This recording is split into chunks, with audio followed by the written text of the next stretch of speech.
उबाडा झाला. आता उबाडाचं काय हो मंडळी आहे मला सांगा बरे. फुकट मतं घालवू नका, दगडावर पाणी टाकू नका. जमिनीत पाणी टाकलं तर काहीतरी उगवत, दगडामध्ये पाणी टाकून काय उगवत नाही आहे.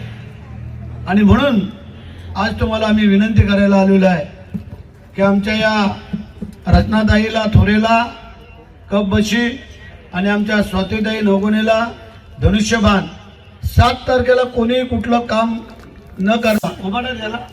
आता उबाडाचं काय हो मंडळी आहे मला सांगा बरे. फुकट मतं घालवू नका, दगडावर पाणी टाकू नका. जमिनीत पाणी टाकलं तर काहीतरी उगवत, दगडामध्ये पाणी टाकून काय उगवत नाही आहे. आणि म्हणून आज तुम्हाला आम्ही विनंती करायला आलेलो आहे की आमच्या या रत्नाताईला थोरेला कप बशी आणि आमच्या स्वातीताई नवगुणेला धनुष्यबाण 7 तारखेला कोणी कुठलं काम न करता